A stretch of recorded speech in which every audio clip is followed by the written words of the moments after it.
Muses of Mythology is a spoiler-heavy podcast. That's an understatement. We're going to discuss not just the events of this book, but the Rhineverse as a whole, and really anything that we feel is relevant. You can find full spoiler warnings in the show notes. But why is your dog barking? I don't know. Because he's hearing a dog bark outside, probably. I don't think it's getting picked up. I hope not. It'll be really annoying to edit out if it is. You can go back and check through when he was barking. Yeah, I'm looking at the sound waves, though. I think it's okay. Okay.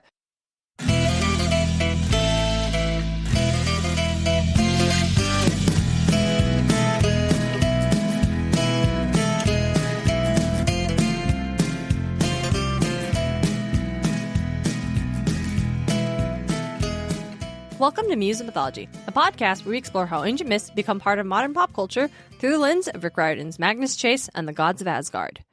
This is Story 81, The Hammer of Thor. I'm your co-host and podcasting muse, Darien Smart. Joining me is my co-host and brother, DJ. How's everybody doing today? I'm DJ the Norn. Currently the Norn Urdur. Last time you talked to Skuld. Cool. Yeah. He's kind of embarrassed about his name, so he didn't say it. He? He is, yeah. I think the Norn maybe put a pin in that so we explore it in a later episode. For now, let's go out and muse around the garden for a minute. So here we are, DJ.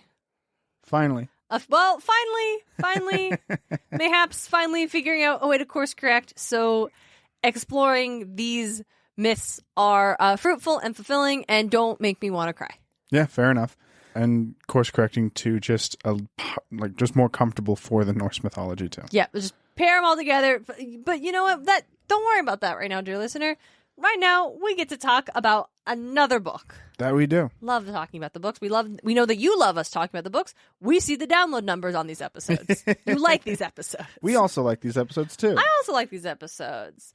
Shall I read the description? Absolutely. Magnus Chase. You nearly started Ragnarok. What do you... Wait. I think... hold on. I think now that I'm reading this, I think I know the actual tone I want to do. Magnus Chase, you nearly started Ragnarok. What are you going to do next? It's been 6 weeks since Magnus and his friends returned from defeating Fenris Wolf and the Fire Giants. Magnus has adjusted to life at the Hotel Valhalla, as much as a once homeless and previously live kid can. As the son of Frey, the god of summer, fertility, and health, Magnus doesn't exactly fit in with the rest of Odin's chosen warriors.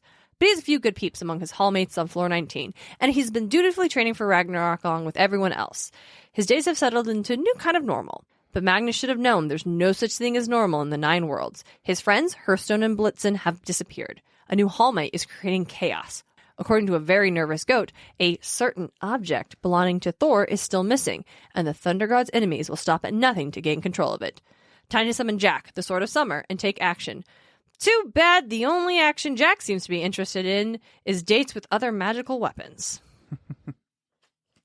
What a weird description. Yeah. Yeah, that one's weird. I think. I don't think it's wrong.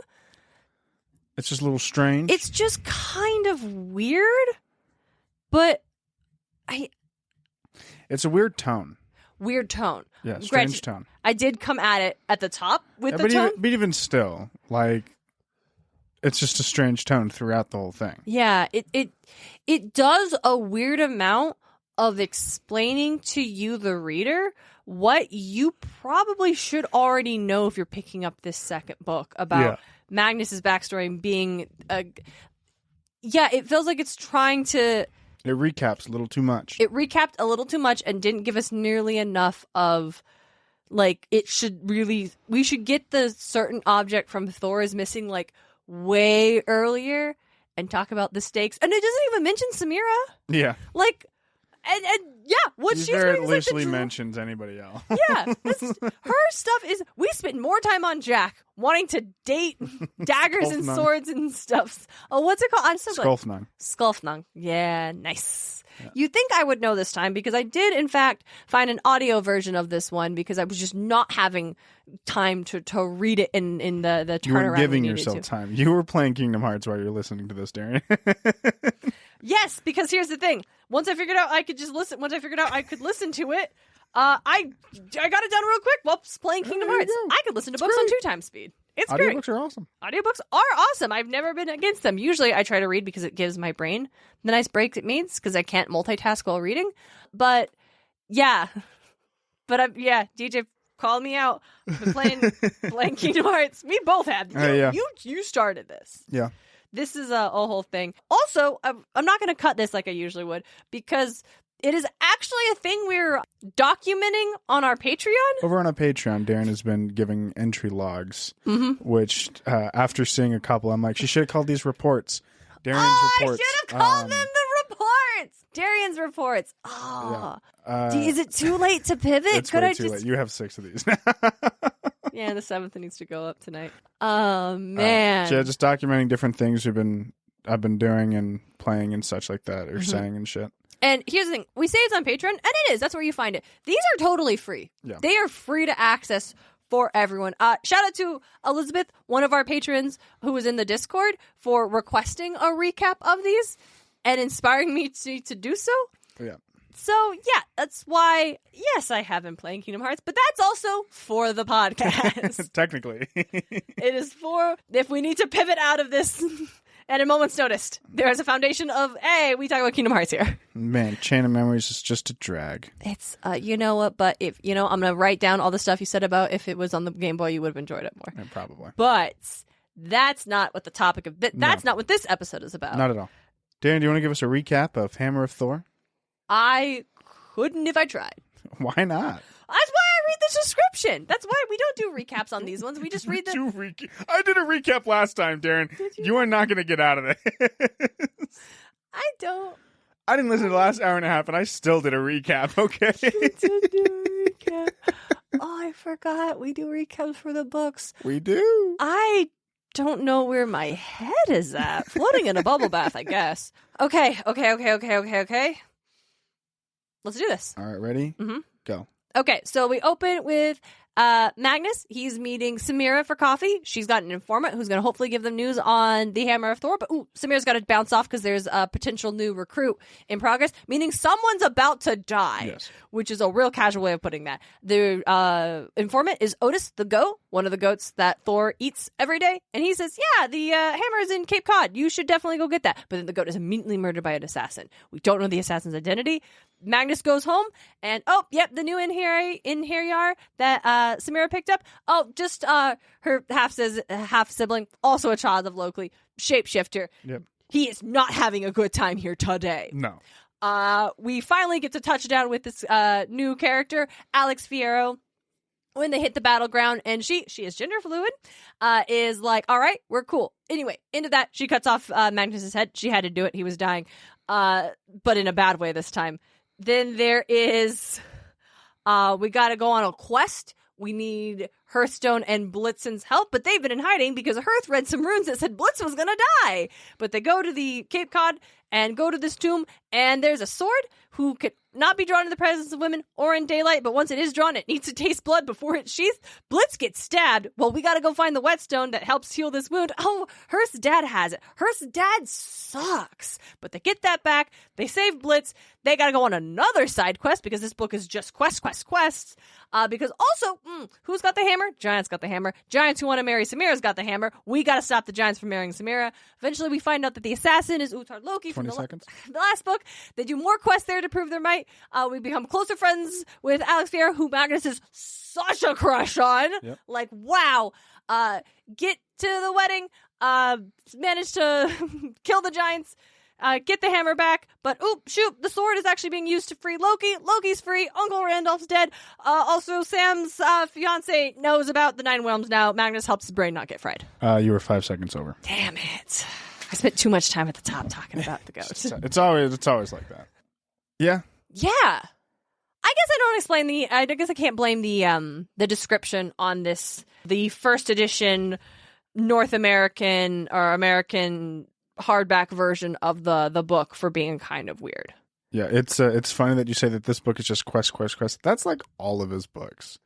It is, but I do feel like some of them, I think entirely it's just the Magnus Chase stuff. Aside from Ship of the Dead, that follows a little more of this same format of I'm going on an adventure and shit's happening to me at that same time. This one's like, we got to reconvene several times. We got a list of missions we got to do. I also feel like you're right, because like the Percy Jackson books are all, here's a quest, then here's a quest, then here's a quest. Yeah. But I think it is more prominent. And this isn't a bad thing. I'm not saying this is a bad thing, because I think it works, especially in this being like the Norse mythology one, and the idea of heroes being on quests and stories. Yeah. I don't think it's a bad method for it to have.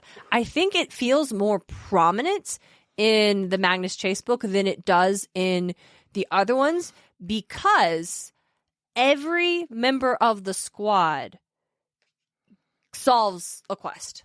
Like, and so it is like, you need this, everyone's together, but it's Blitzen who helps get through the tomb, right? Opens that stuff up. And then, we need Hearth to lead this quest in Alfheim. And then we need Magnus to help with the quest to help Amir. And then we need, and again, that's not bad. I just think it's more apparent, because usually it's Percy solve a quest. Percy does this. Percy does this. And there are other characters who help with that. But with our party being so much bigger in the Magnus Chase books, it feels like more. He learned from Heroes a lot. You can tell. Yes. I think he did Heroes great. I'm in the lone boat here. I think Heroes is wonderful, guys. Heroes was coming out. So this book came out. This book came out at the same time as Tyrant's Tomb. Not Tyrant's Tomb. Dark Prophecy. This book came out in 2016. Yeah. You're right. I also think in Heroes you have like, but all the characters do their own quests too. But I think because it jumps POV, it doesn't feel as noticeable, even though it's obviously happening, because it's Magnus. You're still in Magnus's head, and he is talking about his friends doing these things, and his eyes focusing in on Hearth doing a thing, Samira doing a thing, Alex doing a thing. Like, I think makes it feel more prominent, because it's never like he's not active, but there's often like he is now playing the support role. And that makes so much sense. Because he's a support healer. Which is a thing he even talks about when Blitz gets hurt and he's desperately trying to heal him, and he this can't. Is the only thing I can do. What the fuck? Being like, I hate being the healer. I'd rather be a warrior like Halfborn, or like flying Valkyrie with the axe, or cutting people's heads off like Alex. Like, I hate being the healer that everyone is looking to save them, and I can't do anything. Yeah. It's like, rough. It's so good. And that's, I think, also really cool for Rick to have pivoted into making Magnus like the healer, where he's got the sword, and even then he really doesn't use it that much. It's mostly Jack doing his own thing. He's mostly support class for Jack. Yeah, I'll be honest. The whole, like, it's supposed to be the balancing act of like, if you grab him and put him in dependent mode, you like take on the exhaustion of what you just did. Then just have him out until you return to Hotel Valhalla. I think they try to do this sometimes, but I think Jack gets tired. Does he? He never shows it. He never shows it. Sometimes he's like, oh, no, not yet, not yet. Yeah, I guess you're right. I don't know why he don't just keep him out. The only time we've seen him like in any state that's not just energized is when Skulfnung is drawn in the presence of a lady and it stuns him. Oh, yeah. It's like, the sword, the what is it? The 12 warriors. Yeah, the 12, like, berserkers? Souls of the berserkers. Yeah, are just, like, screaming, and the sword is dissolving, and it literally, like, stuns Jack. Yeah. That was pretty. Yeah, I don't know. I guess leave him out, but there's also, like, then you have to have Jack around the whole time. And, well, I do like Jack. I just mean it's strategically an advantage. It is strategically just to have Jack out the whole time. Yeah, it is Jack weird. would love it, too. And he can fly. We don't even need to worry. Yeah, I don't know why we don't have Jack out the whole time. That's a good point, DJ. I want to talk about Magnus as a character undermining the tropes of what is usually expected from our, like, dude hero protagonist. Essentially, like, being the healer is the one thing, being the main character and having the healing powers. And I think this book, the best moment of execution of like demonstrating Magnus, like being subverting those kind of expectations with those kind of characters, is when he helps Amir on the Rainbow Bridge. It's very good. It's so good. Like, Samira is trying so desperately to tell Amir what's going on. And his brain just does not want to hold on to it. Like he is freaking out. Mm-hmm. And Magnus is like, okay, I guess he's like holds his face. He's like, okay, man, look at me. Hi, look me in the eyes. I'm your friend, right? Okay, so I'm real. I'm real. Yeah. You know? No, it's not crazy. She's not crazy. So you and I, we're gonna look up together. We're gonna see a rainbow bridge in the sky, and we are not gonna freak out. He's like, okay. And they listen, and there it is. And he's like, okay, all right, this is all real. This is wild. Sure, let's go. And then it's only later that Alex is telling Magnus, because Magnus didn't even notice this, that Magnus was actively glowing. Mm-hmm. He was using his magic to repair his mind. Like literally was trying to deteriorate. Was actively repairing Amir's mind while it was deteriorate while it was falling apart, and in doing so helped rewrite it in a safe way that keeps him from forgetting the same way like all the other mortals forget. Mm-hmm. And that's really cool. Like he wasn't fun. even trying. It wasn't this huge incantation. It wasn't this we got it. I called it a quest earlier, but it was just like it's a really cool thing. And I think it demonstrates Magnus being this character who he tries really hard. This isn't to say he doesn't try, but is capable of so much without even realizing it, with just being who he is. Like, even if he wasn't a child of Frey, right? Even if he didn't have that magic powers, he still would have done the exact same thing to try to help Amir. It wouldn't have gone as well. But he didn't go up thinking, I can heal him like this. He just was like, I'm going to help my friend. Yeah. So we're going to figure it out. Like, we're going to figure it out. And I think that is so much Yeah. Magnus. It's very good. Mm-hmm. Very big fan. Very big fan. So, this is the one that Alex Fierro's in. Yes. Am I going to get canceled if I say I don't like Alex as much as I used to? I don't think you should. Okay. Because if I'm being entirely honest, even on my first season, I'm like, this Alex character is not fun at times. She is intensely abrasive, which I think falls in line with her character and the stuff this character's been through.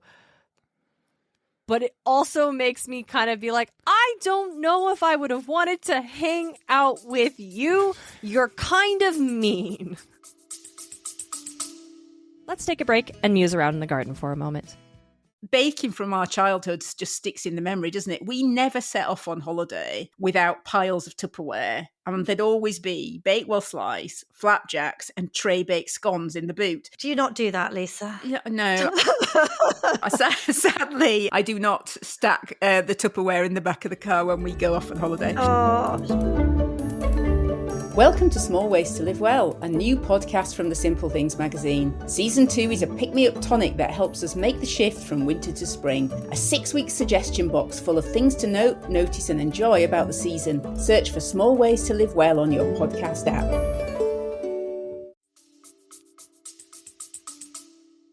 Your humor is just a little too dry, and it's starting to get a little difficult to determine as to whether you're joking or not. Yeah, like I think if you don't have the kind of personality to counteract that, it comes off as incredibly rude. Right. And I think she is incredibly rude, and that's intentional. Like, she is not trying to endear herself to anybody. And I think that's okay. Like, I'm not saying this is bad for the character. Turn it off sometimes. It was like when we reread Titan's Curse, and I was like, Talia's my favorite character. And then we reread it, and I was like, why was Talia my favorite character? I think I like Alex more in the third book. I wouldn't doubt it. Because Alex herself is more comfortable. Okay, side note for Alex, real quick. Obviously, character is transgender fluid, and her pronouns go between she, her, and he, him. Yep. As those experiences. Those are the two genders that she flips between. Yes, and so I'm going to default to she, her for Alex because that is what the most commonly used pronouns that she experiences. Yeah. Unless we are specifically referring to a scene in which Alex is he, him. So I just wanted to say that this is an intentional choice that I am making. I'm just going to default to it because I feel like if I keep flopping different pronouns between one character, it'll get confusing in an audio format. Yeah. And especially because, because I actually had this conversation with Robert of the Damn Meme page one time about, okay, so when you aren't referring to a specific scene for Alex, how do you navigate this? And they're their reasoning, which is why I agree with, is well, most of the time, Alex is she, her. So they default to she, her, not they. That's the thing that Alex specifically says said in the book. She does not identify with they, them. Yeah. And cool. Let me just take this moment to dunk on the Riordan Reads blog because we haven't done that in a while. And how, not last June, but I think the one before, they did like a roundup, like celebrating like the queer characters in the books. And for Alex's entry, they used they, only literally. they, and it was like not weird. And in that one also, they suggested that Piper started dating someone new to help get over Jason's death. And that That's were not like, a healthy way to start a relationship there, Piper. no, and it's also not why she started dating someone. It's also... Like, that's also not true. It's like they suggested she dated someone to get over Jason in general. And that's also like not it. And they had this weird comment about like, oh, you know, Blitz and Hearth, they seem awfully close, don't they? Which, like, yes, I also read Blitz and Hearth as being a couple, like, very much so. But the way that was worded in the blog just felt like an ant being like, oh, are they? I think personally for Blitz and Hearth, it falls in the same line as Achilles, where like, I just can see myself doing this shit for Julio too, you know? Yeah. And I mean, there's not been the line crossing of then stopping everybody from doing burial rites, only doing it yourself, grieving him for fucking 6, 7, 8 days in a row while murdering several people. You know, we haven't gotten that one for Blitz and Hearth, so I'm like, I'm still at I do it for Julio too, you know? You would also return to the home of your abusive parent and awful childhood. Yeah. To save Julio? Yeah, 100%. No, and I think that's fine. I think it is not because there is not a canonical. Yeah. I think there's a lot of subtext that could support it, but I also think like it is not necessary to say that. I think it's good to show really close platonic male friends. That is what I wanted to say. Absolutely, I think it is good to show really close platonic male friends who are like only platonic, who deeply love each other immensely. I read them as an ace queer couple, but like I wonder why I do that of all the things. Why would I have that interpretation? But regardless, every time Blitz refers to Hearth as my elf, it makes me so happy and just so wow, Magnus really does turn Blitz to stone to save his life.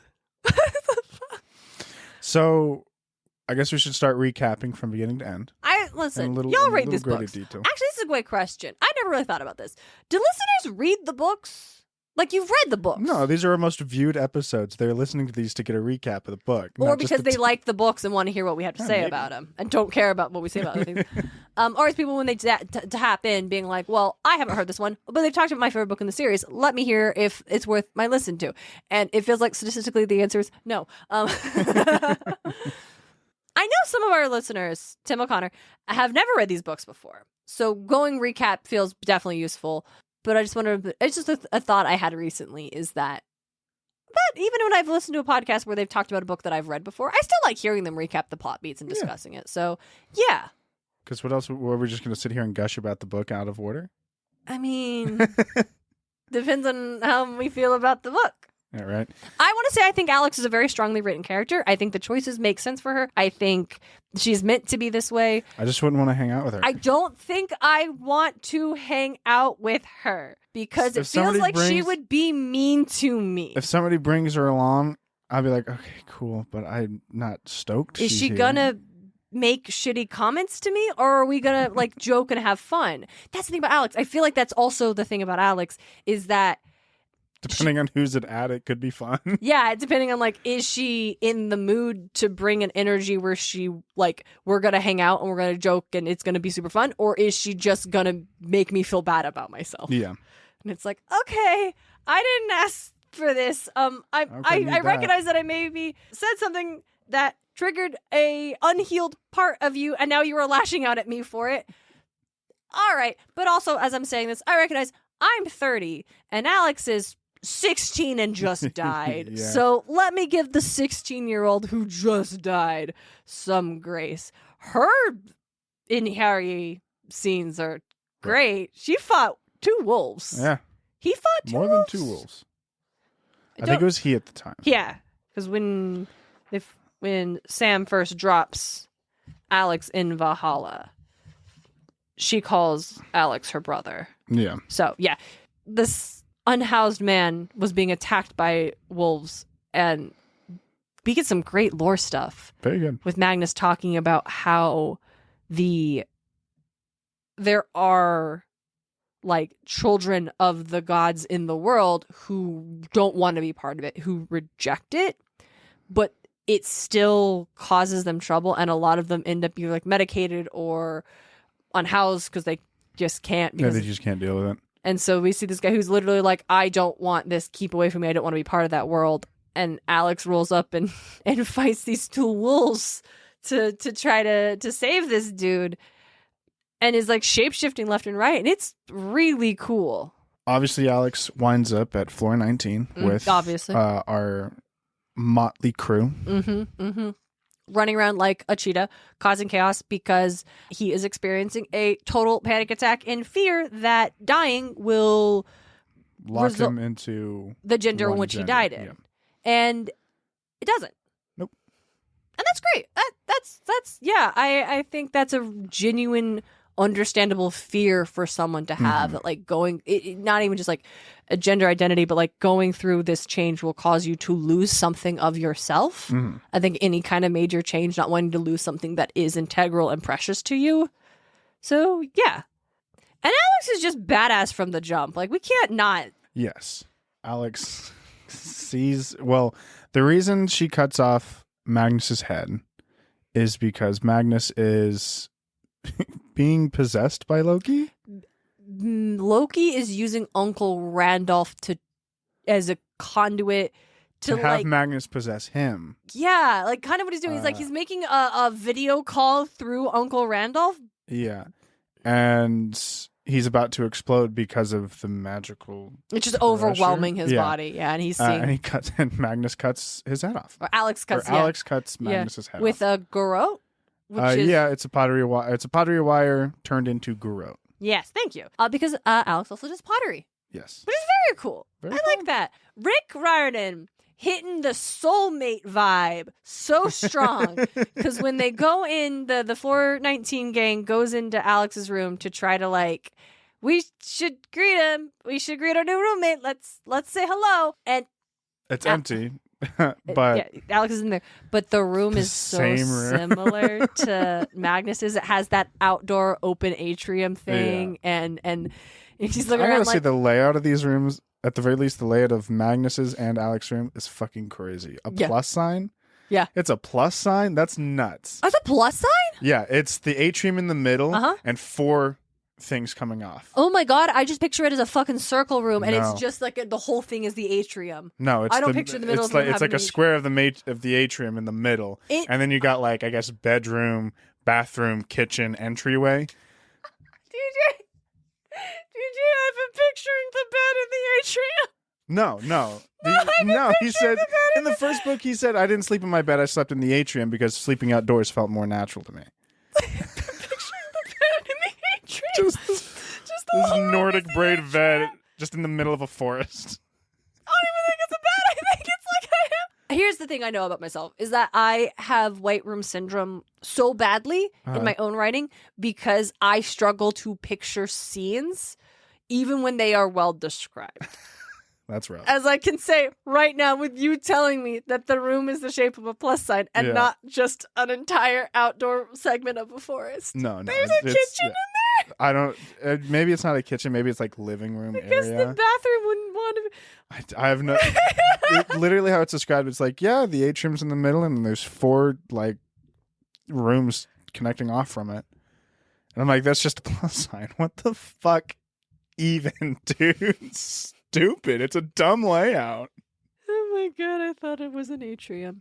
Yeah, so we got that. Hey, these rooms are like your perfect afterlife comfort space. Yeah. And Magnus, yours looks a lot like the new guys. Take that to heart. And then when he sees Alex for the first time. Yeah. And like has the total moment of not only clicking, like learning that like Alex is gender fluid and now is she her, but also just like this is full on staring, and not out of like, whoa, that's so weird, but like it's very much like, Yeah. oh, Cupid's arrow just hit. Like That's type. very good. Very Like fun. Halfborn calls him out on it later. He's like, listen, Magnus, there's no shame in being attracted. It's like, Halfborn, what the fuck?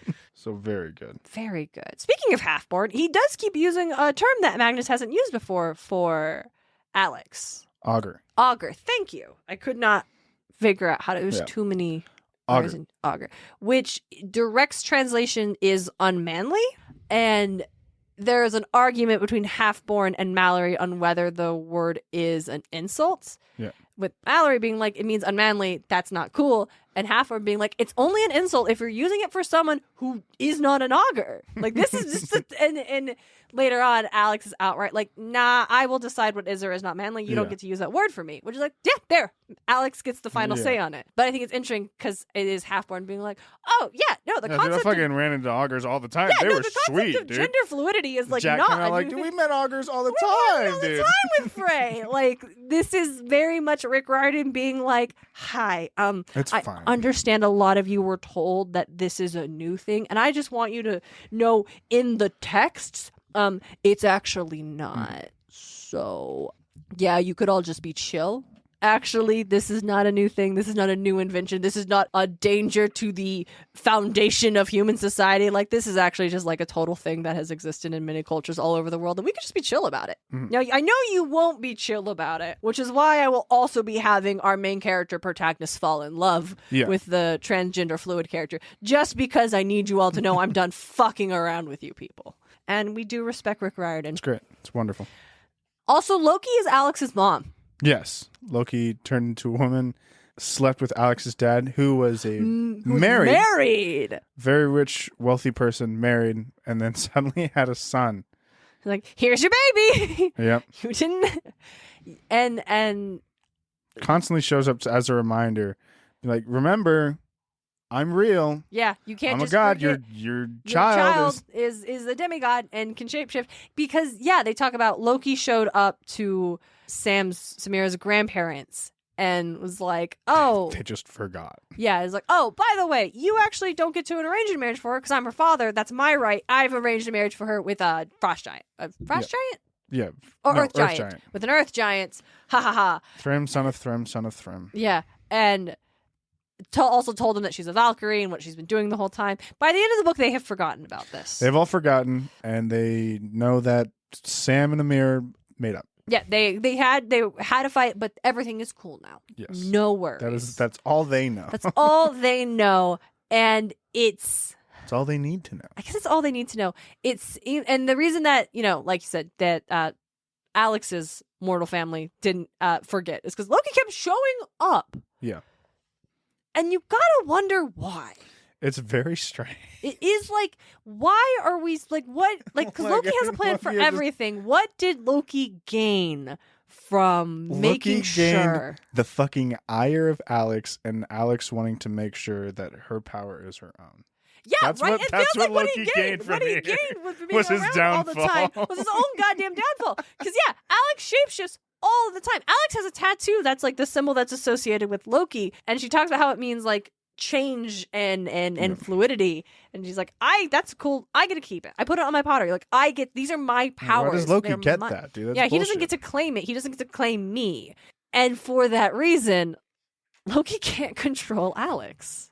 Yeah, it's great. Now, did we know Loki could control Sam in the first book? I don't think that came up. No, No. it never came up because we never really had to deal with We didn't Loki. at least see Loki plotting face to things? face. Yeah. He was plotting things, but not as actively. Yeah. He At was the very like least to background us. plotting things, right?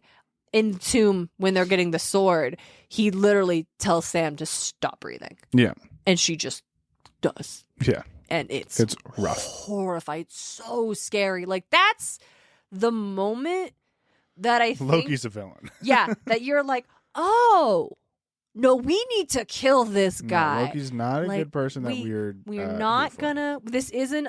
Oh, we like the trickster guy, and he's just kind of back and forth, and like not all evil, not all good, out for his own gain. Loki wasn't this, a good this, person. This person is, and even like Magnus thinking about how like, oh yeah, like tying the fact that he was imprisoned with they killed his children and used their guts to chain him up, and like that seems like a disproportionate response. And so you're almost, the first book maybe almost set you up to feel slightly sympathetic for Loki. Anyway, he tells Sam to stop breathing. And so later in the book tries to tell them to just die. Yeah, just tries to get Sam and Alex to just die. And so you're very much like, yeah, no, I think we need to tie this man up and have Snake drop venom on his face forever. I was going to say, Loki has a similar view on his kids as Zeus does, but not even Zeus is that raw. No, Zeus will just not save them. Zeus just ignores them. Zeus will just ignore them and leave them to die because they just will eventually. Yeah. He will just not step in to save them if it's not a benefit for him to have them in his back pocket in case he needs them anymore. Yeah. Jason. So we have, yeah. But I even still like and even yet, in this book, the award for worst dad is still up for grabs because we do meet Hearthstone's pop. Dude, Hearthstone's dad is bad. This book really wanted you to say, hey, you know what? Sometimes parents suck. Yeah. Sometimes parents don't love their kids. And it's not even the godly ones who are forced to be on Olympus and follow ancient rules. Yeah. Right? Like you have that in the Percy Jackson books where it's like sometimes the gods aren't good parents, but that is often because they are gods and simply cannot participate in their demigod children's life in the manner that a mortal parent could. Yeah. But here's a mortal parent being, or maybe not mortal, I don't know, elves, whatever. I think they're long lived, but I think they're mortal. I guess so, yeah. Yeah. Oh, yeah, because Hearthstone counts as one of the first mortals in like 1,000 years to be able to do rune magic. Yeah. So yeah, elves are still mortal. Hearthstone is my favorite character in these Hearth's books. great. Yeah, dude, his dad sucks. His dad sucks. No, we knew in the first book that Hearth had a rough upbringing because being born deaf is very considered very disgraceful in elf weird culture. Perfectionists. Yeah, and elves are hyper perfection. Yeah. But we actually get to see for real what that looked like. And oh my God. It's actually more than just like child abuse or like neglect or whatever. Mm-hmm. Keeping him in a room with no natural lighting and only fluorescent lights, as we know, mm-hmm. sunlight is incredibly important for elves. Yeah. It's like actually a source of food. It's like water for us. The tanning bed at Blitz's house. Yeah. Literally is the thing that because Hearth ended up there by accident and Blitz saved his life. Yeah. Like, he's not. He needs sunlight, and it saved him. Yeah. Like it is abuse, it is neglect. It is actively an intentional torture. It is throwing your child in the basement, chaining them to the wall, and giving them 500 calories a day. Yeah, basically that is basically his whole life. Well, also telling them that they have to pay you every time they give you they're given a calorie. Yeah, because they have we learn what happened to Hearth's little brother. They were like 8. Hearth was 8. Brother, what is the brother's 7, name? like a year left. Yeah, his brother was 7. Oh fuck. A something. I can't remember. Little brother. They were out playing in the woods by a well and Peas and Well. Don't think it's Peas and Well. It is Peas and Well. They're right. I'm thinking about the other guy. So the monster came out of the well. Oh, also at this time, the reason they're going to Alfheim is because they went to a White's tomb, and the White had Skulfnung, which is a sword that once stabbed or sliced or whatever, that wound will never heal. Yeah, the wound never heals. Yeah, and this is some Excalibur shit. Yeah, and so they have to go get the whetstone for this sword, which his dad has, to rub over the wound, and that closes it. Yep. Not even Magnus's like divine son of Frey healing powers can save Blitz, and Blitz is dying. And so they turn Blitz into a stone. And while Blitz is dying, he's telling Hearth, "No, it's not worth it. Don't go back there. Don't go back there. It's not worth it. I don't want you to do that." Yeah. It's like, oh, fucking rough. And they love each other so much, and you can define that love in whatever terms you want to use, but they just love each other so much. They do. And so, they got to go back because we learned that Hearth's family is just the 1% of the 1%. Well, I don't even know if it's 1% of 1%. I think they're just they're the 1% of 1%, but all the people around them, the way that I read this was that this is just kind of elf standard. This is middle class. Well, no, because they land in that neighborhood that's super, super stupid. Well, nice, I know that her stat is, but everybody else around them, I always read that as middle class from elves. Well, yeah. Well, Well, I meant like because he's so like they land in the neighborhood that is nicer than the family mansion, and Hearth is like, yeah, this is just like middle class, whatever. And then they go to his house, and he's like, oh my god, they opulence own beyond opulence, the opulence dude. beyond opulence. So it's not even just wealth, but it's also power, right? Mm-hmm. And he just collects stuff. So he has this whetstone, and he's like, okay, you can only have it if one Magnus has to be my guest because we love Sons of Frey. We love Frey. Big fan of Frey here. We are a big fan of Frey. Frey was given Alfheim as a gift, as his birthing gift. Teething gift. Teething gift. So when he was a toddler? Yeah. Yeah, okay. We'll have to double check that. We'll do an episode about it. Give or take like a year. A year? A year old. Oh, That's a what year I old. mean. I thought you meant we would do an episode in a year. And I'm like, I don't know what you think we're doing anymore, my man. I think we're going to be done with Norse mythology by December. Oh, yeah, definitely. We're going to do Egyptian next. So so he's like, okay, so Magnus, he's going to stay here and be our guest. And we're going to do a lot of photo ops. I'm going to throw a lot of parties. It's going to be great. A lot of balls. Meanwhile, Hearth, yeah, you have to finish what you owe me. And what that is he has to cover. We go in the room that DJ described, which is horrible. There's a giant rug of a blue beast on the floor. And he needs to cover that whole thing in gold, not a single hair showing. Do you want to tell us what the beast is, DJ? Peas and well.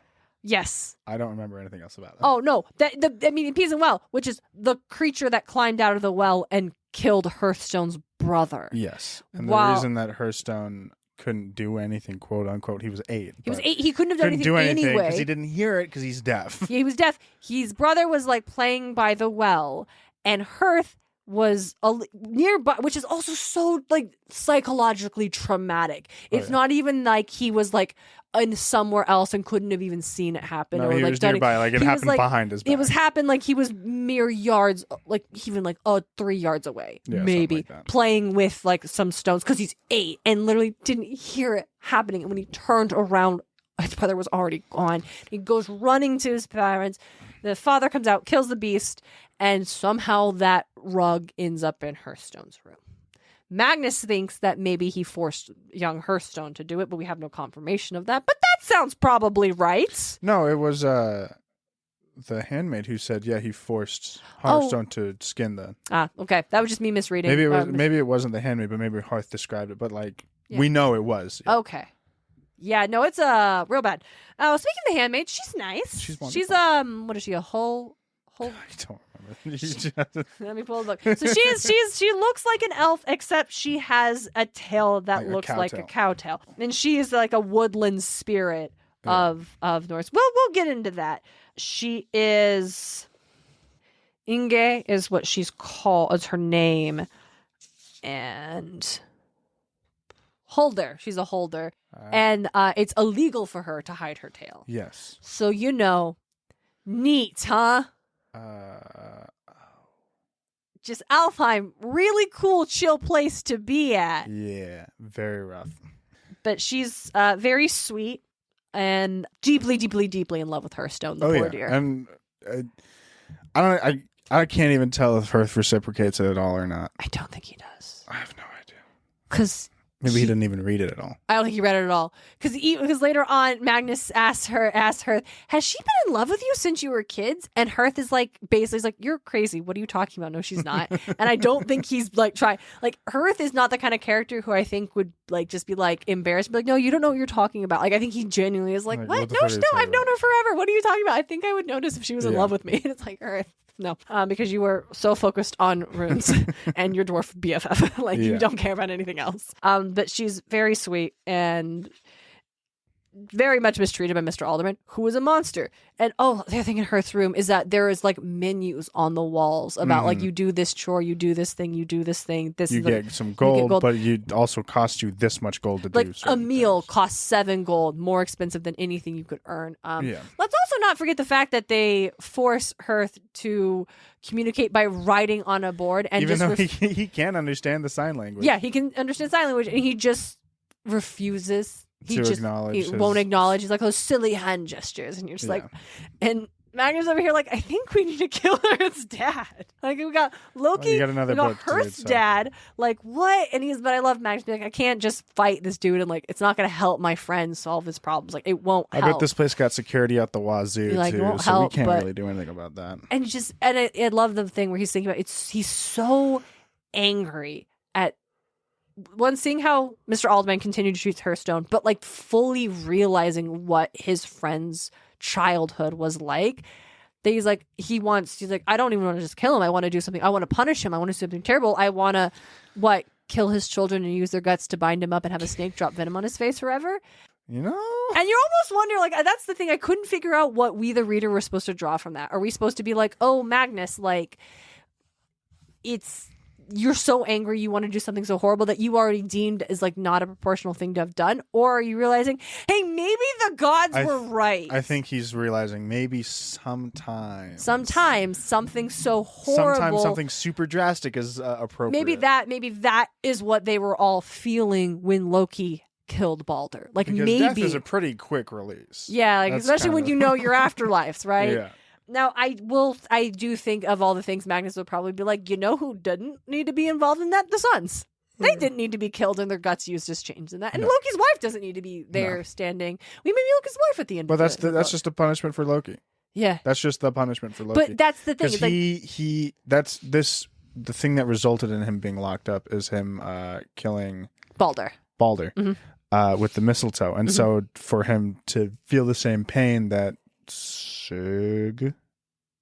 Freya? Whoever the mom was feeling, they killed his sons. Yeah, Freya. Which is true. But I think actually also that is like what I think Magnus might be realizing is that, like, yes, the punishment for Loki was meant to make Loki hurt as much as he had hurt them.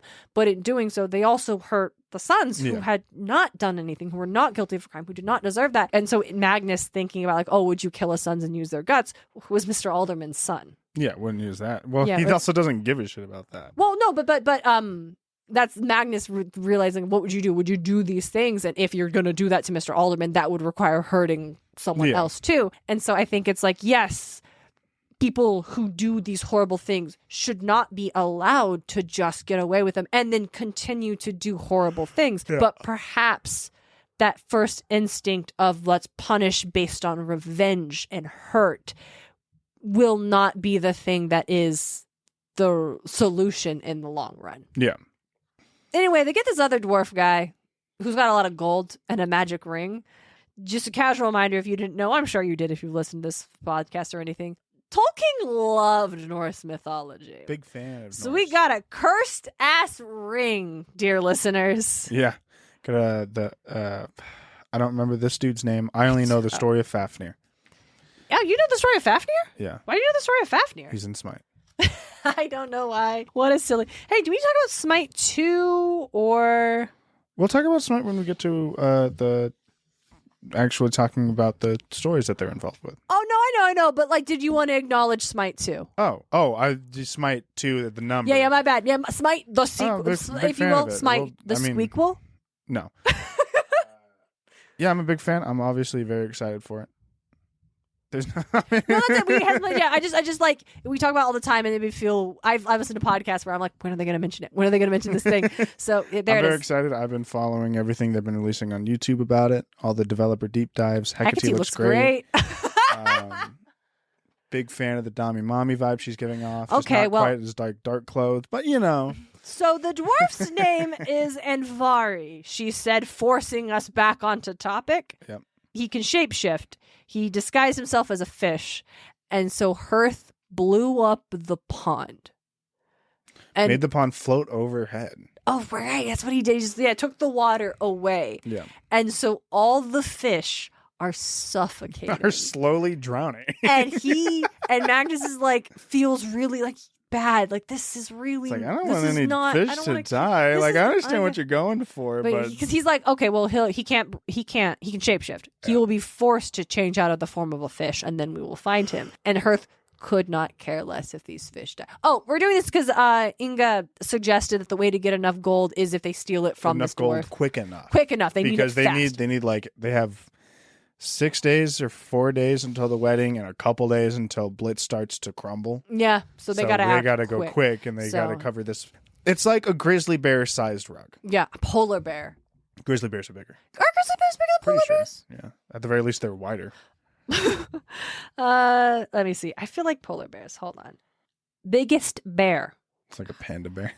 Oh my god, that'd be wild. Here's what's wild is that I cannot believe we are talking about bears on this podcast as if I'm not constantly so it's a Kodiak. Kodiak, it's a brown bear, I'm pretty sure. Yeah. It's a subspecies of brown bear. Let's go. Kodiak bear. Found a grid. Looking at the grid. Polar bear is bigger than grizzly bear. Kodiak bear is the largest bear species in the world. Too big. Anyway, I can't believe we're talking about bears on the podcast as if I'm not constantly trying to get our Discord supporters to not pet bears. Don't pet bears. But Don't hey, bears. Bears are really cute. Look at those ears. Those little are predator tail. ears. Those are predator ears. Tiny little tail. Predator tail. So it can't be grabbed and bit. Okay, so Magnus uses his like kind of fray skills to like reach out to the fish. I didn't know we could do this. I didn't know he could do this, but okay. And just kind of identifies one that's like not really acting like a fish. Yeah, that's not that's not thinking like a fish where it's just thinking only air. Yeah. Yeah. This one's thinking about like how do I get out of the situation? Snatches him up and threatens to let Jack turn him into sushi if he doesn't cooperate. And they do. They get the gold, they get the ring. And he's like, listen, if you get the ring, it's going to curse you. Like, it's going to completely ruin your life. That's what this cursed ring does.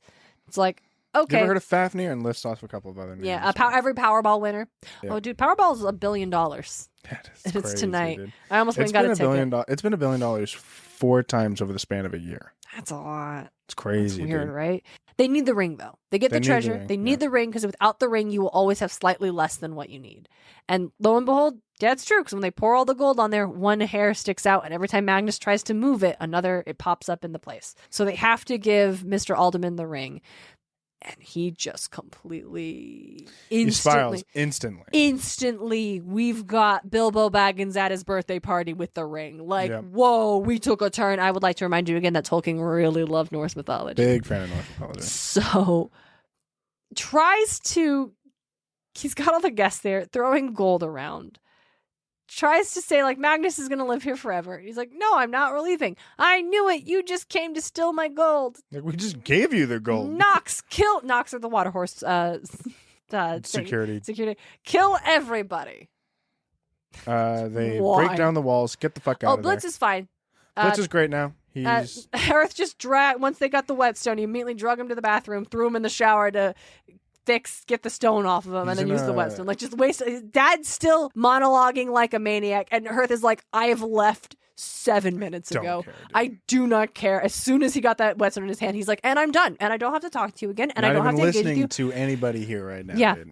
But still, Earth still tried to convince his dad, not obviously, still tried to convince his dad, don't take the ring. Don't keep the ring. Give the ring back. You have everything and now you have it, but you need to choose to, like, still try to stop him from falling to, which is like, wow, Earth, you're such a bigger person, because I definitely would have been like, take the ring, fuck you, I'm leaving. Yeah. Yeah, I hope you keep it forever. Why don't you put in a chain around your neck, wear it as bling? Yeah.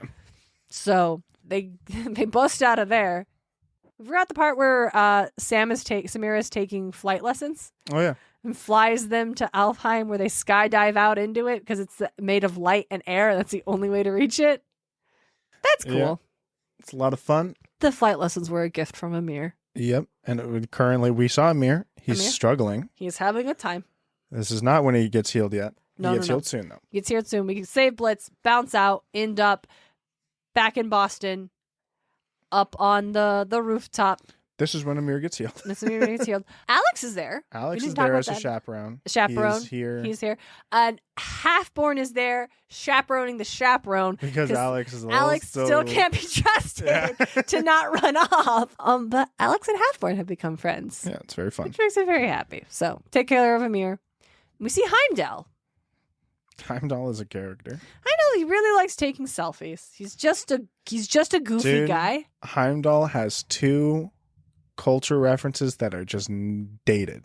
Yeah. The phablet and vine. The phablet and the vine. Yeah, so ridiculously dated. But I think I respect Rick Riordan as a writer so much that he's not worried about. He's not worried. I mean, here's the thing though. Vine was big when he was writing. Yeah. So.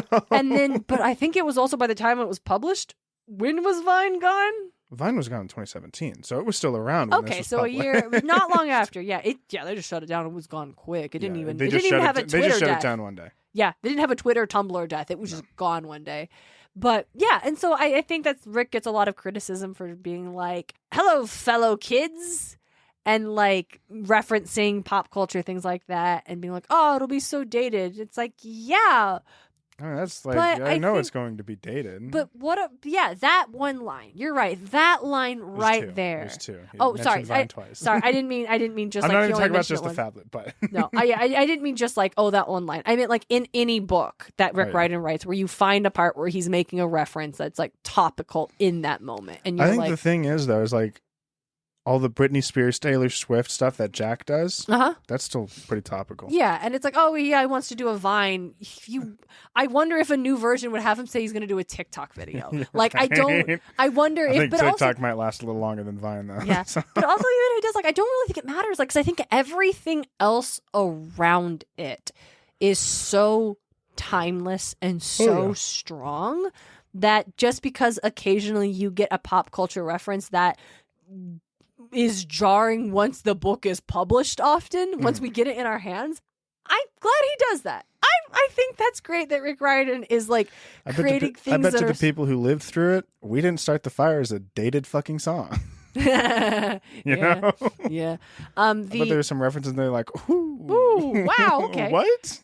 I think that it is just, and I think because everything else around it, that I don't think you're ever going to hand the book to a kid and then be like, oh, Vine, I don't want to read this book anymore. I don't Like, think they'll be like that, but they'll be like, what the fuck is Vine? they probably will be like, what is a Vine? And someone will be like, oh, it was like TikTok before TikTok, kind of. It was TikTok, but shorter. Yeah, it was TikTok, but you didn't do lip syncs? No, lip syncs were on there. Man, I wasn't on Vine. It wasn't a lot, but TikTok was lip- dancing because it was Musically at first. yeah, it was Musically. But Vine was just 7-second videos. That's all it That was. was so short. It was like whatever people wanted to do in those 7 seconds. I largely consumed Vine compilations on YouTube, but Vine compilations that were animated over with some sort of fandom. Fair enough. By I was on Vine a lot. I liked Vine. It was fun. I could scroll that bitch for fucking like hours. So can Heimdall. He's a goof, and they get him to try to find Thor's hammer, and he's like, can't. He's like, well, if Earth giants have it, it's like way under the earth, and I'm not going to see it. Oh, we also know who has the hammer. It's Thrym. And Son of Thrym? Yeah, you know that Thrym. the original Thrym who stole the hammer, and then Loki was like, don't worry. And he's like, I want to marry Freya or Sig or someone. I don't Freya. remember. Freya. And Freya's like, I'm not participating in this. And so Loki's like, don't worry, Thor. You'll wear the wedding dress and the veil. I'll be your maid of honor. We'll get the hammer back. Yeah. And then they did. Yeah. There's And actually Thor a smite killed skin of everybody. Thor in the dress. It's great. Mm-hmm. I think it's Thor called even Valkyrie Bride or something like that. That's cute. Thor talks about it. He's like, I think it was all a trick for Loki to try to embarrass me. And Alex asks him, like, well, what did the dress look like? And he's like, oh, well, it was like this cream color and it had like scalloped lining on it. Don't distract me right now. And I love that line of him being like, actually, it was like, I did look really. I looked ravishing. I looked dude. ravishing. This was a lovely dress. I tell you what. So it's very obvious, because we are still reading a Rick Riordan book, that we have an iconic myth. Someone's gonna need to reenact the iconic myth. Yes. And it is not gonna be Samira. Nope. She is adamantly, I'm not even gonna pretend to participate. The only man I'm gonna marry is Amir. Fuck you, I won't participate in this game. This is bullshit. This is bullshit. Because it wouldn't be a reenactment of the myth if it was actually the person the giant wanted to marry under that veil. Yeah. So who we got? It's Alex. We've got Alex.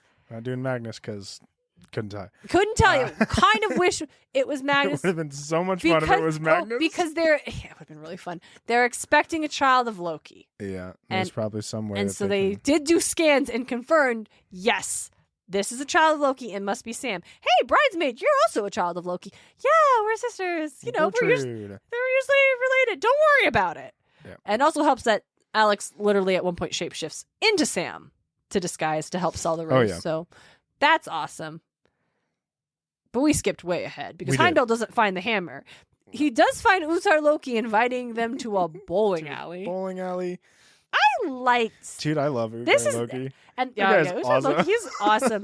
And this is Blitzen's quest. A giant tells them they need to. He's like, okay, I'll invite you into the place and give you props so they won't kill you immediately. But you got to carry my bowling bag for me. And it's the size of a mountain. It's a big bowling bag. Very large, so Blitzen makes it magical to get it to shrink. Because the enchantment was never finished. And he's like, if I finish... it was never finished because it was never named. Yeah, so if I do it and I name it, I can take this over. Because But he here's also the knows thing, it's an that's- illusion. It's it's not like a- really this big. None of them are Well- that big. That's because they talk about everything the giants do are illusions. Well, but it's also like it's an illusion, but it's still it's real. not. Yeah. It's an illusion that will still kill you. Yeah, it's an illusion in the sense that it can change, but it's not really an illusion. Yeah, it's not. I think what they mean is it's not naturally as big as it is. Yeah. Like the giants Because are it's not like- really that big. but they Hazel are does illusions. Hazel does illusion. Hazel does illusions. Those are illusions performed by the mist that Hazel can manipulate. Yeah. That's not an illusion. That's not an illusion. He's just grown to that size, and he's not normally that size. I think that's it. They're like, nothing, it can be that big. And they're not, but they are, but they're not. It's weird. Because we get to the bowling alley because Jack and Blitzen make the bag, and it's great. Magnus gets a haircut because he needs hair of the son of Frey. Which is like a wildly specific ingredient. Like Yeah. the blood of a shapeshifter, I understand. Like that's Because the because bag anything changes could shape. be a shapeshifter. Yeah. But the hair of a child of Frey is So specific. specific. Is it because Rick Riordan regretted saying that Magnus looked like Kurt Cobain? Why though? It's I fine, do, though. that's the only reason I can think of. We would give him a haircut. He makes the joke later though. No, I think later on they say he looks like Joan Jett. No. He makes the joke where the one of the giants is looking at his bowling ball that's got Kurt Cobain's face on it. He's looking at that and then looking at Magnus back and forth. Yeah. I missed You that. missed that? Yeah. I just listen. That's when I was listening. I was listening to that chapter, and I'm doing the Hades Cup, and I keep fucking dying. And your dog has run down to check on me because I keep screaming in frustration. So like a lot was going on. When I was playing Chain of Memories, I did like almost quit while I was in Castle Oblivion. I'm like, this is fucking stupid. Oh really? Yeah. How many more bosses do I gotta go through? And it's literally just Marluxia. Uh-huh. I'm like, okay, fine. And I beat Marluxia, and then it doesn't give me Riku's story. I'm like, Yeah, so we fucking don't know why whatever, dude. DJ didn't get Riku's story. If anyone Just knows, watched it. It's whatever. it's fine. But I think you would have genuinely had more fun playing that one. I think I that's wouldn't doubt like it. you would have liked that. And I'm sorry, it I wouldn't didn't. have to worry about deck building. Yeah, you don't have to worry about deck building. It gives you your cards. You don't worry about it. Yeah. So, and it's also like half the length. I will not be playing this. DJ told me I didn't have to. Honestly, you could probably just watch the Riku story since that seemed to be the only thing you cared about. I did just want to replay Riku. I like Riku. That's my son. If you want, you can get to the final save file, which is like not just before Marluxia, but like Well, Marluxia must be really annoying if you weren't willing to do it one more time to try to watch. it the wasn't. credits. It was the build up to Marluxia because I didn't have enough world cards, so I had to go grind out world cards. Oh, gross. And that grind of getting world cards sucked. Yeah. And I didn't It want to just go burnt through you that out. again. So I'm like, I'm fucking done, dude. Yeah. Okay. So never mind. I don't want to Like play if the I had game. saved just before the Marluxia fight, it would have been whatever. Yeah, but but I you didn't. I saved like 6 rooms away, and I had to unlock those rooms still. Uh-huh. And I forgot to save after the grind of getting the cards. So I'm like, I don't Yeah. want to fucking do this anymore, dude. This is such a pain in the neck. That sucks. Yeah. So the thing about Kingdom Hearts is that I really do believe that as the games go on, they lose the grasp of what made it so special with the Disney World, and they just become set dressing rather We'll do than... a bonus episode of Kingdom Hearts for you guys later. We're going to continue on our topic. Right. So what we're actually talking about is how they get to Utarluki's bowling alley, and now everybody gets a chance to show off their quest skills. Great. Alex kills a kid. It's okay. It was actually fear. Sam kills a kid. It's okay. It was actually fear. Yep. Hearth is a literal pinball wizard. Yep. And I did want to fist fight Rick Riordan when he's like, Hearth picked pinball. I'm like, I can't believe Hearth picked pinball. He's a pinball wizard. You mother, you can't Dude, I loved it. down. I loved Ucar Logan goes like, sure, the elf plays a mean pinball. It's so funny to me. I love it. Here's the thing. Rick Riordan is an old white man. Dude, Pinball Because Wizard's a great song. No, it's so funny. But it is funny by The Who. Dear listeners, surely you know about the Pinball Wizard, the deaf kid who played a mean pinball. Yep. And the fact, listen, we want to be like, oh, fine. Oh, was he deaf in the song too? That's great. That's so fun. I didn't know that. The Taylor Swift, Vine reference. There's the whole sequence. There's three of the Who Pinball Wizard. 3 times he does it. That is what it means to actually, because he knows he can't make a real youth reference that actually sticks. Because it's like, whatever.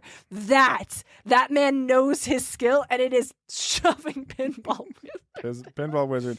I always love that. That was funny. definitely one of my favorite parts of this whole book. Funny. Is Also, Pinball Wizard. And also, it holds up because he's like, I challenge anybody to play any of these games in here and get a high score. So one of the giants does it, and he's like, he cool, plays man. skee ball, gets a perfect score of 1,000. You know, hitting that fucking 100 10 times in a row. Yeah. Wonderful.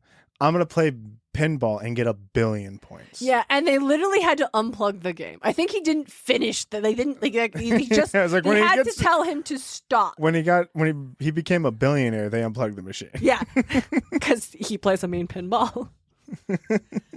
Blitzen is like, I can make any giant in this room into a hearth. Yeah, and he does. He does.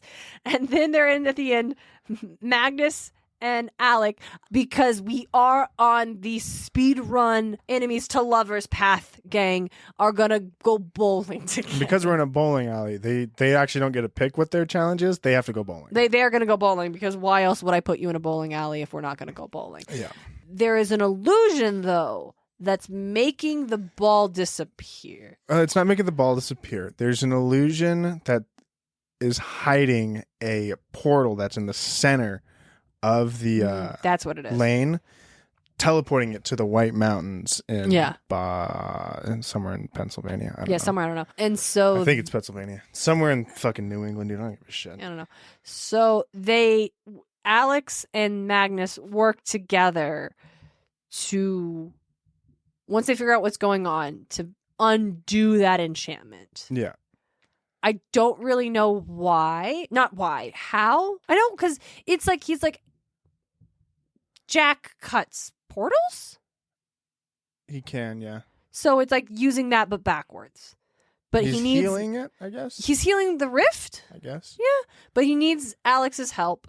And so when they do that, I can't quite really get the explanation. I Something about didn't really combining understand- powers or something. yeah, I they don't know. combine their powers, something about seeing it, or maybe because Alex had been to the White Mountains before. Oh yeah, they were trying to visualize They the could- portal so yeah, that they together. could actually properly close it. So but earlier, Alex got hurt, and Magnus kept offering to heal her.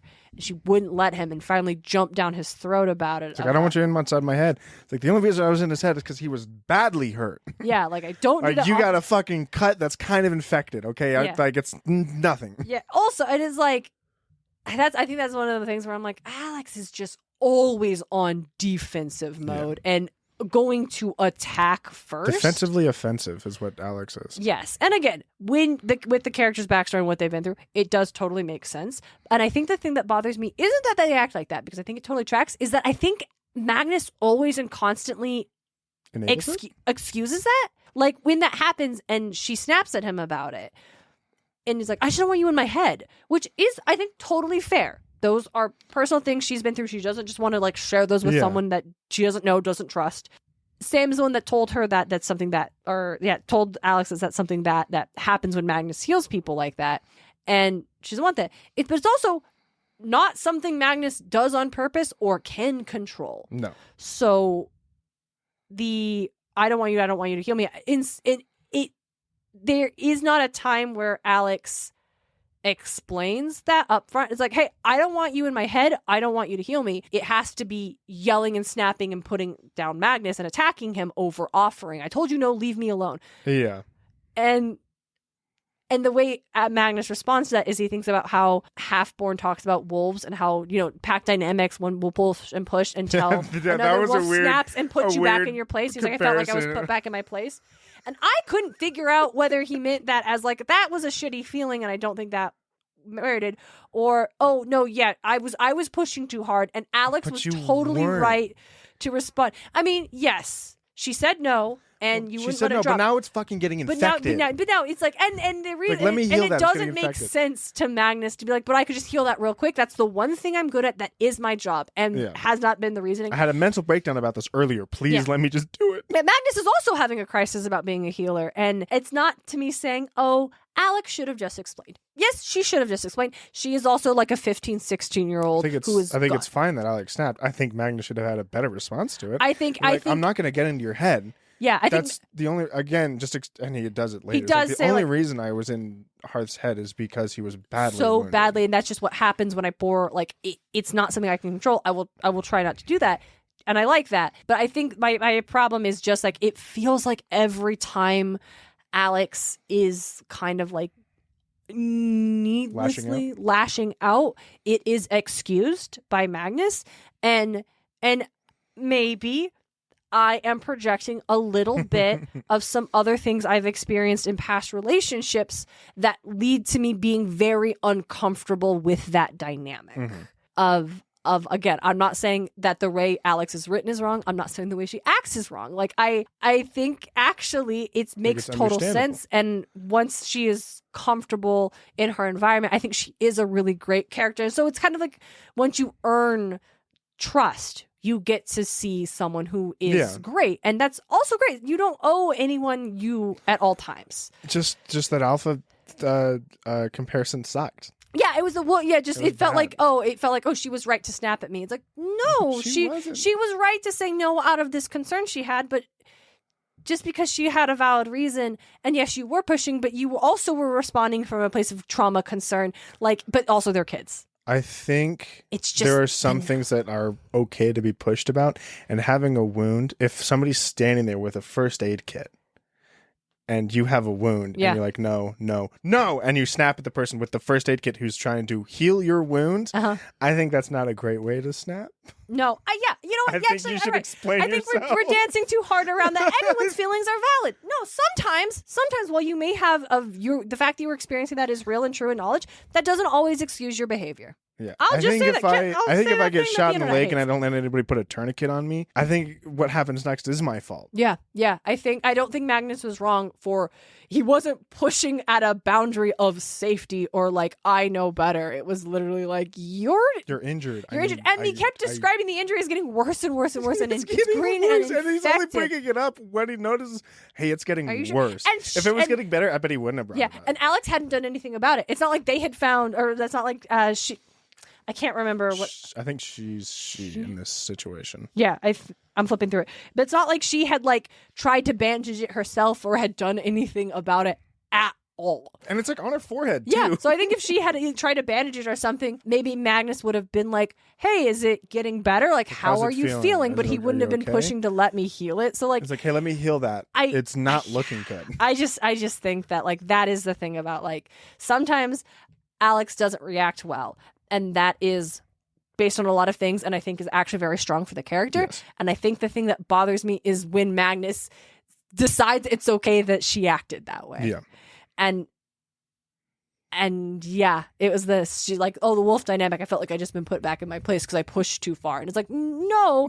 I think what you actually was it felt like someone trapped lashing out. Yeah. Because that is actually the actual comparison is someone trapped lashing out because they're scared. Yeah. That's the actual thing. You're trying to help. She's scared. And she's scared, and so she's lashing out. She's just scared of you seeing something she doesn't want you to see. Which totally valid. Because later I bring all this up because when they do use their powers together, he does see a little bit. See stuff. It's a little rough. And it's rough. Speaking of dads who deserve the worst father award in the running, we also have Alex's pop. Three crazy dads. Dads who are bad. Bad dads. Yeah. And also, we're not going to let Hearthstone's mom off the hook. We don't get her personally. She's dead. She got hit by a car. Yeah. But we also, have no idea. we know. And also, Alex's stepmom, we also know is not a nice lady. Yeah. So, but Also, we forgot to mention that Magnus. I'm not gonna pin too much on Alex's stepmom. We don't know. We don't have enough data points. She got cheated on, and suddenly this dude shows up saying that he's the mother of this child. Yeah. And it's just. Do you think Loki showed up as like? No, Loki showed up as a dude. Oh, interesting. I think Loki showed up. As a right, dude. because I wanted to constantly chaos. remind you that I'm Loki. Oh God. Yeah. Yes, but that's all very rough for her. True. We do know that she was very cruel and unsupportive to Alex. I think that there being was transgender fluid, because Magnus mentions that he recognizes Alex, and not from earlier. He recognizes Alex from the street, from one of the homes that he was in when he was homeless, and he mentions, like, "Hey, you were there. I hated that place. Oh yeah, me too. Well, that doesn't make us friends." Oh, okay. I'm just like, and we've again, got something to relate to. Obviously, Whatever. This is someone who I push everybody away. I'm afraid. I don't want anyone near me. It's for my totally. And I never really have. I feel like any characters acknowledging that whilst that is coming from like a genuine place of trauma and response, that doesn't make it okay and like excusable. Like that is still like snapping at like attacking Magnus over the wanting to help thing when he genuinely does not understand. Like, my no should be a good enough answer. It's like, all right, but if I'm seeing you actually putting yourself in harm's way, like, then what? We get into too complicated stuff. But because we also know Boris Dadaward threw your kid out on the streets because she's trans. Yeah. Like, wow, cool. Gross. So just bad dads all the way around. And then only one of them is Aditi, who usually gets off the hook for being not off the hook. Usually gets the excuse, but actually does not get the, well, I can't be a good parent because I'm a god. It's like, no, you are explicitly a bad parent. Well, it's also to your kid specifically. I don't know what phrase excuse was again because I forgot to listen to what else. They're just not around. Like, I think that's just the thing. Like, the gods just aren't around. I think Thor's excuse is he's just doing Thor things. I think that's all the gods' excuses, that they're just doing god things. Yeah. Because the North. But Loki's got nothing but time. Loki's got nothing but time. He actually thinks I think his kids see him way more than any of the other kids see their parents. Bummer, sorry, gang. Also, side tangent, I mentioned this in the last time, how I think is really interesting that Rick Riordan has the child of Loki being a Muslim hijabi girl. Mm-hmm. As like everyone distrusts her in this world because she's a child of Loki, but also like in our world, her identity is also a reason she's facing like mistrust. And so the second child of Loki we get is a transgender fluid young woman who is also constantly being used to just her identity, the thing about her that she cannot control, being a source of like mistrust and perceived as a threat to everyone else when it is not.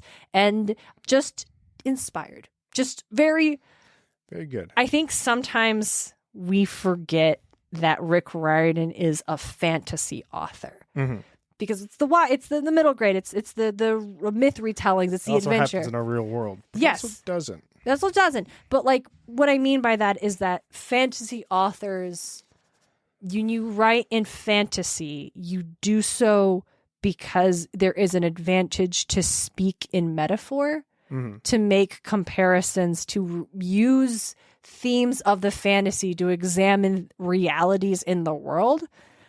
And I think with Samira, and I keep calling her Sam. I don't think anyone in the book calls her Sam. I think she's always Samira. I'm pretty sure Magnus calls her Sam. Maybe. Okay. I'm pretty sure that's where it comes.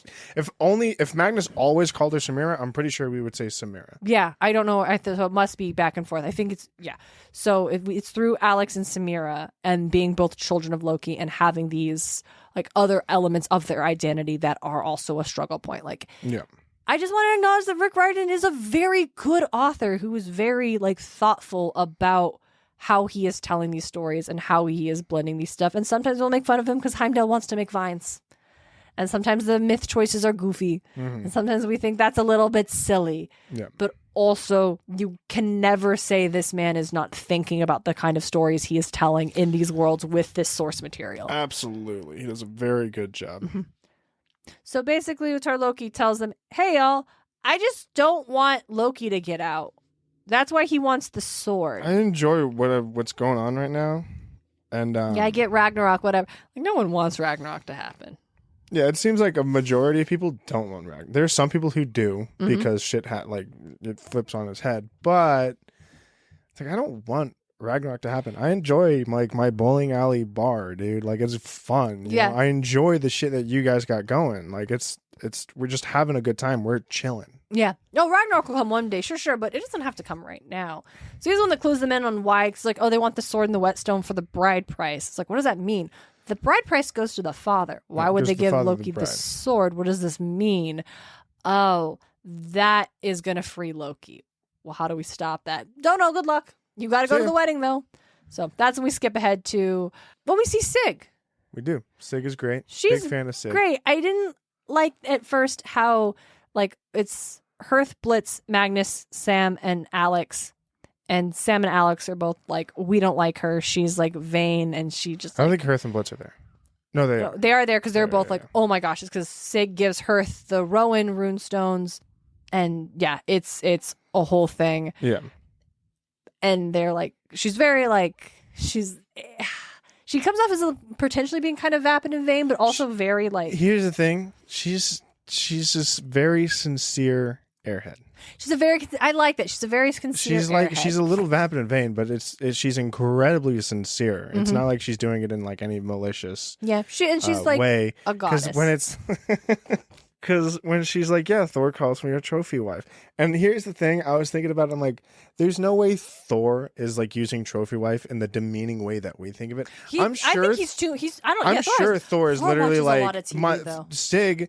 I'm sure even still, I'm sure Thor is like, Sig is my wife who makes trophies, my trophy wife. Yeah, I think that's it too. Because they talk about how and Sig finds it incredibly endearing. Yeah, he calls me my trophy because she has the magical golden hair that she can turn into like whatever. But later on they leave, and Alex and Samira are both just very like, we don't like her. Like, and Alex is they like her by the end of this visit. Well, yes, but Alex is very like, is she her? And so I'm like, oh cool. So we have the two girls who don't like the goddess, and all of the boy characters who do like the goddess. And, like, I don't know if I read Magnus as liking Sig all too much. Well, he wasn't like. I think he did like her. I thought he wasn't against Sig, but yeah, I don't read Magnus as liking anybody out the gate. No, but I also don't read him as like not liking anybody out the gate. Yeah, aside from like I think he people who immediately like do something to him. Right? Yeah, like I think he clocked her being like kind of like the way she treats him is like feels like, oh, you're the help. Yeah, like, and then Hearth and Blitz, they're always bound to gods. Yeah, they're very always enamored. like, yeah. But I was like, okay, so you have the boys who are like, no, but even Magnus is like, no, like she seemed kind of nice and helpful. Like she did save us. Like y'all just seem like you're being mean. And Samira even says that, oh, listen, I don't agree with a lot of what my father does, but like cutting off all of her hair, like she was vain. Yeah, like she deserved that. And it's like, wait, what? No, Samira, you, the hijabi, who's all about like your personal, like having that personal autonomy and controlling who gets access to you. You are going to say that it was okay that Loki had all of her hair cut off. Like, are you kidding? And I hated that so much. Anyway, like you said, by the end, I don't know if Sig she takes Alex to get the wedding dress, and when they come back, they're like a lot warmer, and she even gives her a new strand of her hair to be a new garrote, because the one that Alex has been using is actually something like Loki gave her Loki gave her the power to turn anything into a weapon.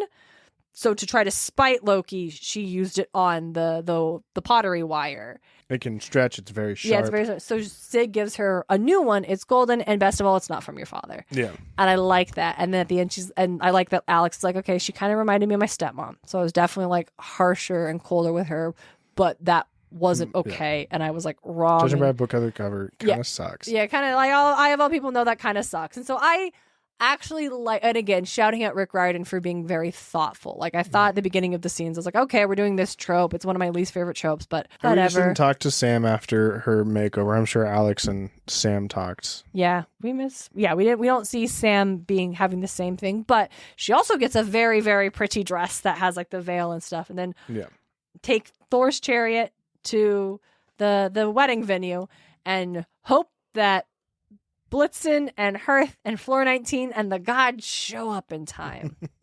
Yeah. They don't. The rest of the book works like it got the scenes with the Samira's doing all the talking. They end up at where Loki is at. Alex is very nervous, constantly making animal noises. Yeah, I also think that was very I like the Alex's character. Cute. She's so gruff and serious and like not. So that sequence where you can tell she is really nervous. I like that we didn't just write her as being completely impervious and like totally perfect and completely unflappable. Like, yes, I think I think I do like her as a character. I think earlier I was like, I don't know if I like Alex. I don't know if I'd want to hang out with Alex. Necessarily. She's a real fleshed out character that I don't really care.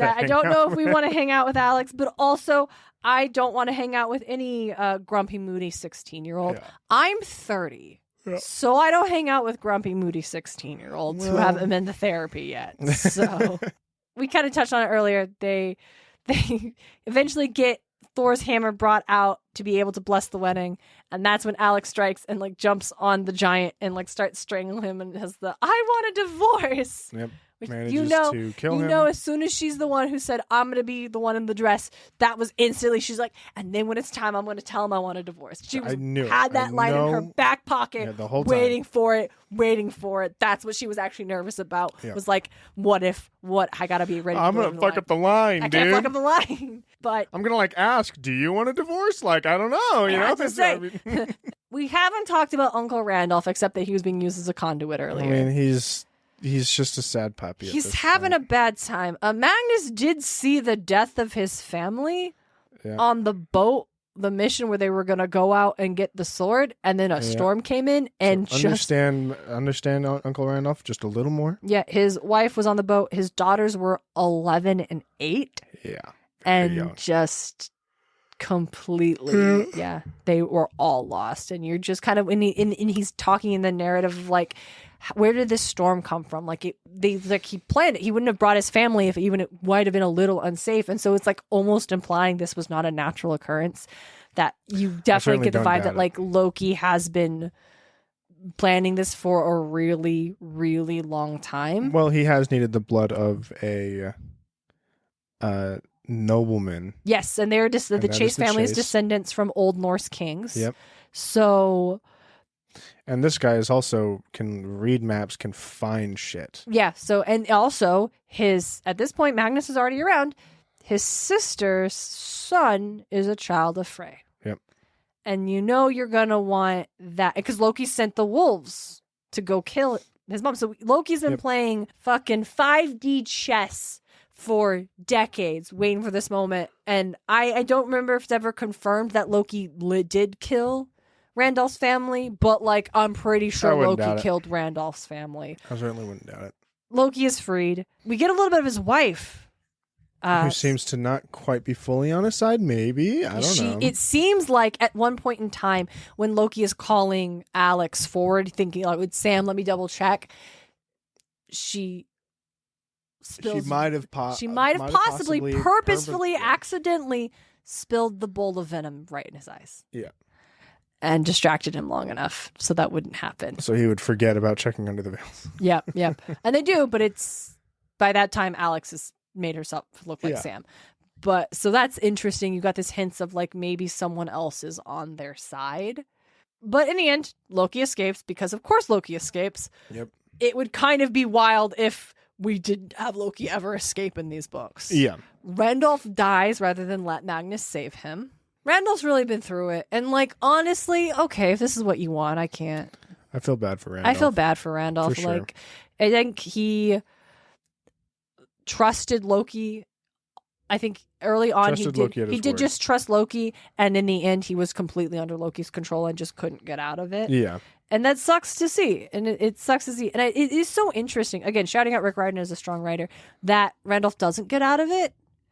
In this, you never read the Crane Chronicles books. No. That Randolph doesn't get out of it, and it's something you almost wouldn't expect in a kid's book. You'd think that the uncle would be able to get out of it and be redeemed, and like you'd always want to show this hope. You could always break out of it. You could always come out on top. And Randolph doesn't. He can't fight against Loki. Even towards the end, he is still following Loki's orders. He stabbed Blitz. He freed Loki. Even when he didn't want to, he still did those things. Wasn't able to fight just back. Desperate to see his family. But even then, it feels like he doesn't think Loki's telling the truth. Like, I don't know. I think it's the doubt is creeping in, but he's still following it because of the desperation. Yeah, I think that point's not even he's desperate. He's desperate to see his family. I think he's more desperate that if he acknowledges Loki has been lying, then everything he did was for nothing. Yeah, probably. And it can't be for nothing. So at the end, Loki is gone. And Randolph has a choice. Let Magnus pull him up or go decide he's going to see his family himself. And you don't even know if you're going to get that, Randolph. Your family died at sea. They might be in the net. I don't know. They might be in the net. I don't know, man. I hate to break it to you. They might be in the net. So we know how that old bag is.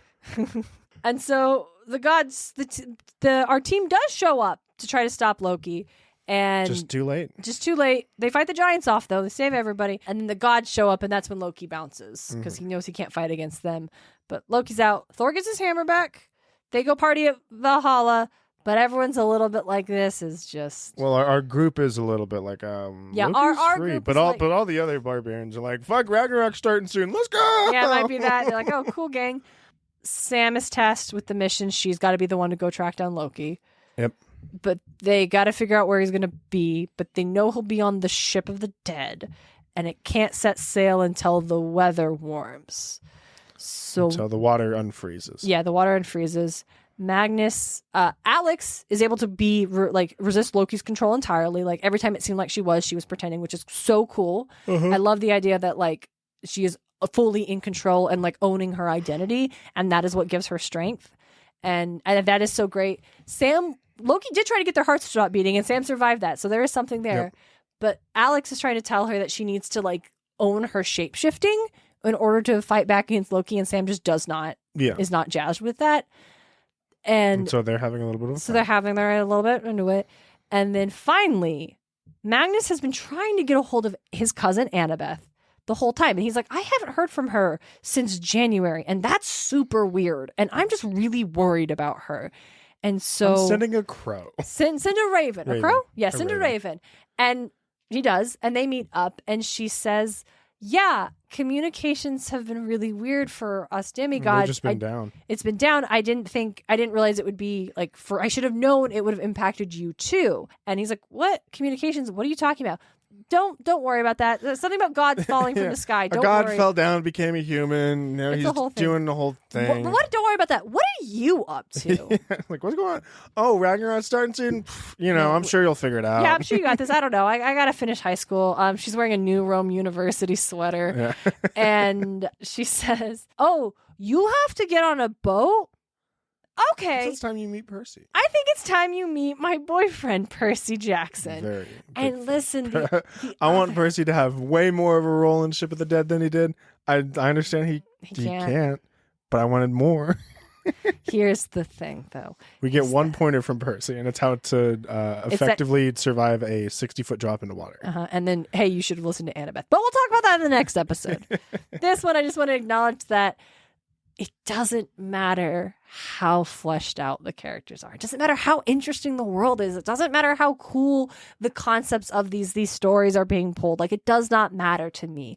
At the end of the day, I want to hear the sound of a lightsaber in Star Wars. I don't care how good The Mandalorian is.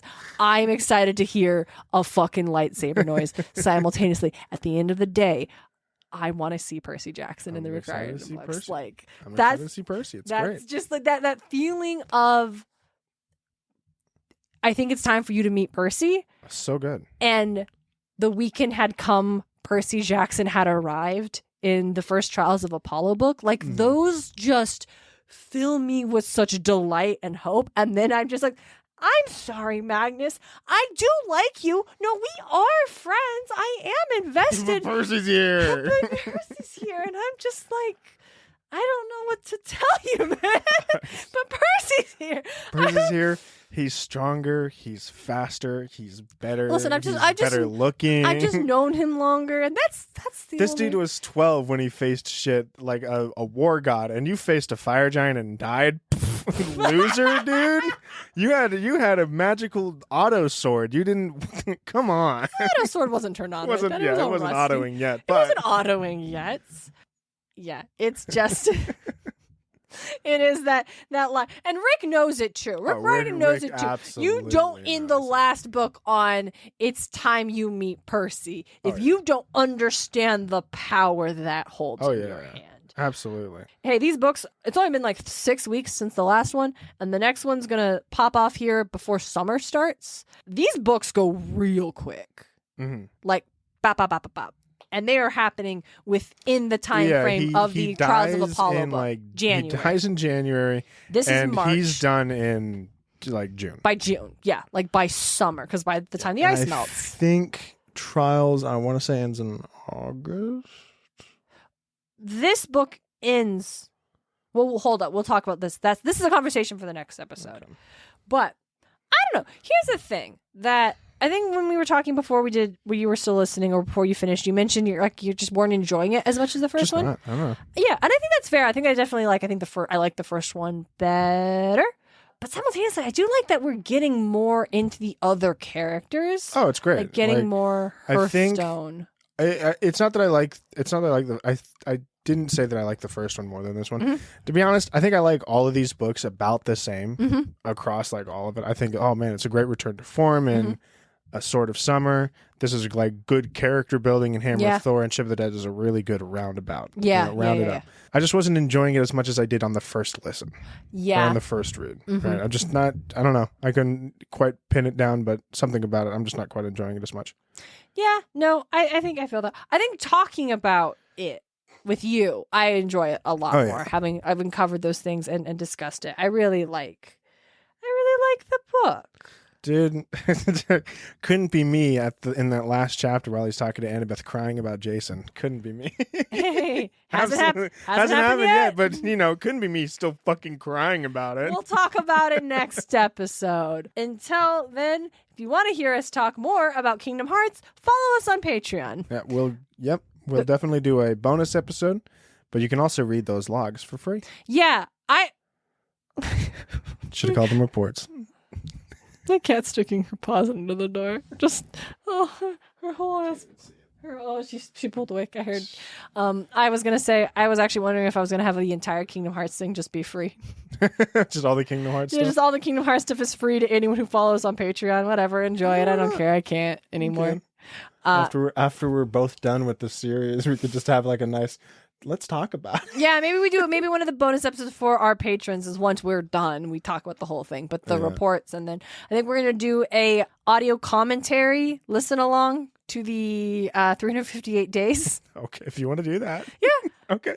It's not. I can't edit it because it's got to match the commentary. Yeah, true. So that's gonna be. So we just sit all right, there we're and watch hitting it and play talk on the main menu screen now. But yeah, so that's it. If you want to hear us talk more about Kingdom Hearts, you can do that over there.